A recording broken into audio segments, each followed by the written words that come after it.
being here today. Obviously, we've got the session coming up, so we're going to be somewhat brief in our comments and then take any questions. I think we called it a round table, around the square table, but we'll get that worked out.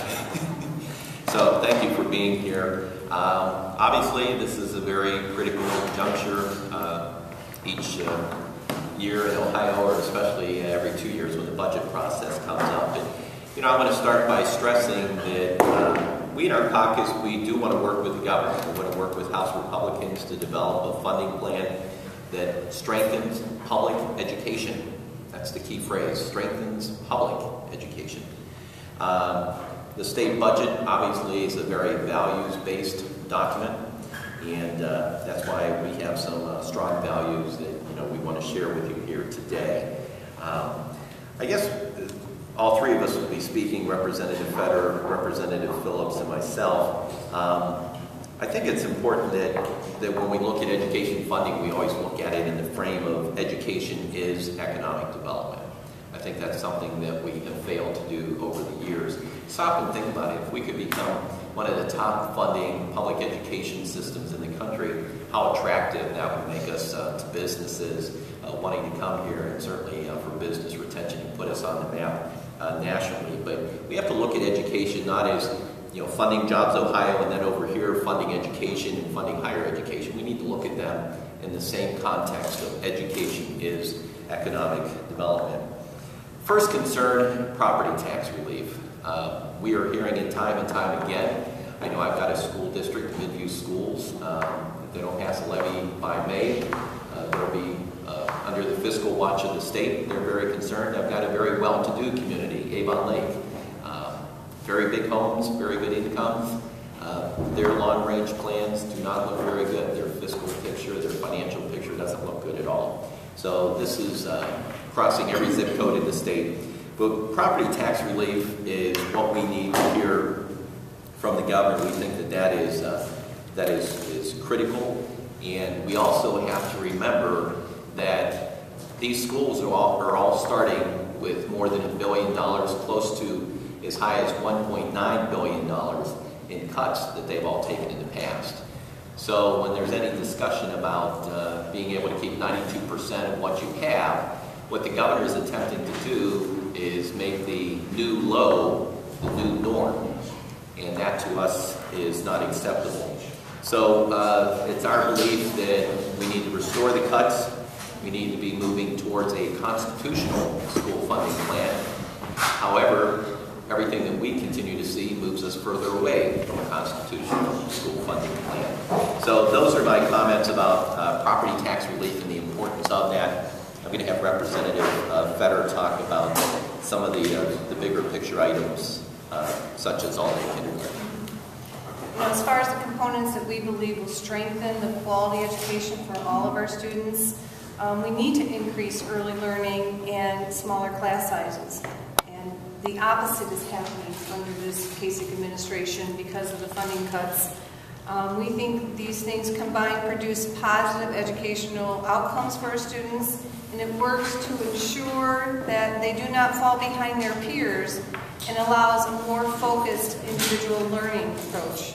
And if Governor Kasich is serious about education reform, his plan must focus on these areas and address, as Representative just said, the historical deep cuts to the schools in his last budget. When we're spending on schools, we need to help reduce. It's our constitutional obligation at the state to reduce as much as possible at the local level, and in the last budget cycle, schools are now looking at cutting school programs. So that becomes an unfunded mandate for them. Smaller class size, they're laying off teachers. And at the end, students pay the price. The local property taxpayers are paying the price. And the result is the school revenue streams are continually drying up. And just yesterday, in the Dayton Daily paper, you have Centerville schools who are at excellent rating, excellent with distinction, who narrowly failed a school levy. So they're in loss mode because of the levy loss. They're not going to be able to make that up. They got to make those cuts. So they're putting a larger levy of new monies in place to go ahead and just take care of the costs that they have now.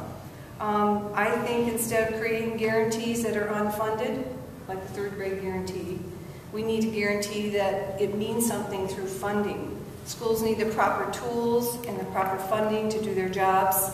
All the legislation that seemed to pass in this last General Assembly was basically a series of unfunded mandates. If schools are left without those resources to accomplish them, it just puts a greater squeeze on everybody. The third grade guarantee, for example, will become a $209.6 million unfunded mandate, according to the recent Academic Journal analysis that was done Monday. And in addition, it's $123 million to hold struggling students back a year to comply with the third grade guarantee. You know, taxpayers will be on the hook for nearly halfway rough of that amount. You know, in the last state budget, it cannot become the new normal. We automatically ask that we need to get to ground zero before the cut, just to restore what we have. We need to get schools back to where they were before the devastating cuts. Innovation Ohio did a report, and according to their study, $1.1 billion in new local tax increases have been requested since May of 2011, with just a 40% success rate. That's a result of the lack of investment from the state.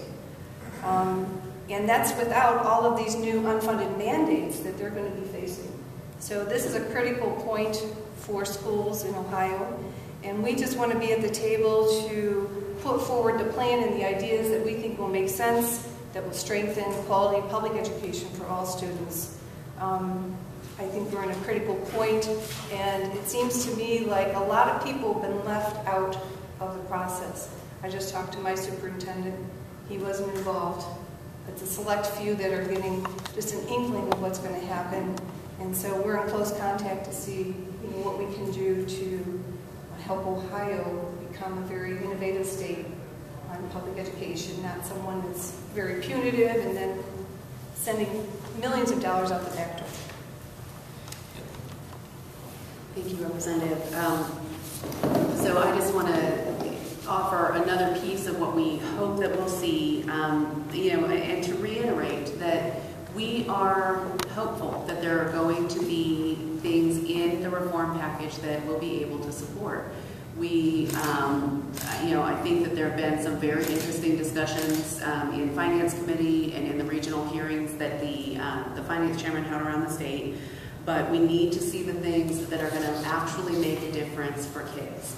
There need to be real reforms that are based on the evidence of what works to help students improve academically.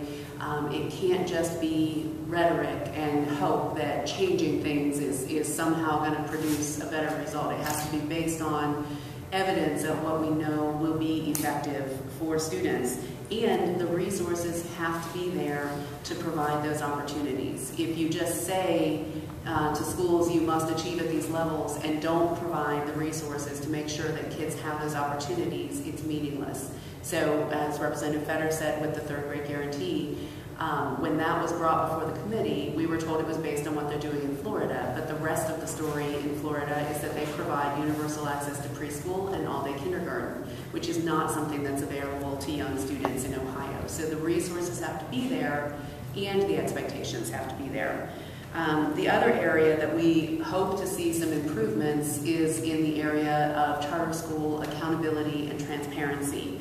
In the state of Ohio, there's a very extensive program of charter schools underway. Some of those schools are doing a good job, but many more charter schools are failing academically than the home school districts. They have not been successful academically. Some have been found to be unauditable. Some of the charter schools have actually sued the operators to try to get access to financial information about where the money's being spent when they feel that it isn't really being spent in the best interest of the students. So we need to see real accountability. There was also a recent report that was released from Policy Matters analyzing the charter schools that have been closed under Ohio's accountability provisions and identifying a number of those schools that essentially reopened under a different name. that still have a lot of the same staff and faculty and a lot of the same programs. So the accountability measures need to be meaningful, and we need to have real transparency of how the money is being spent in that system. I was very interested last December when representatives of Students First spoke to the Finance Committee to hear that they do support that full transparency of money that is going into charter schools. That they believe that that needs to be part of what happens in education reform, that you can set standards for achievement and also see how dollars are being spent and be able to make decisions based on information on whether that is effective.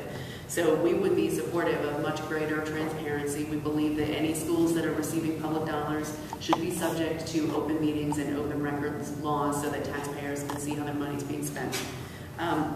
Finally, we do believe that it's important that there be public input on any reform plan, that there be an opportunity for students and parents and other taxpayers to be engaged in these discussions about how we're going to use public funds. The majority of students in Ohio are educated in traditional public schools, and we need to be careful that any reform proposals that move forward are not going to reduce opportunity for the large number of students who are in traditional local public schools. So, we need to have an opportunity for discussion and input. These kind of plans should not be crafted behind closed doors with special interest groups writing the plans. We need to have real input, and I will be taking whatever proposals that come forward, looking at how they stack up in these areas that we believe are important, and then talking with my constituents and seeking input on whether this is going to provide the opportunities that people want to see for kids here in the state of Ohio.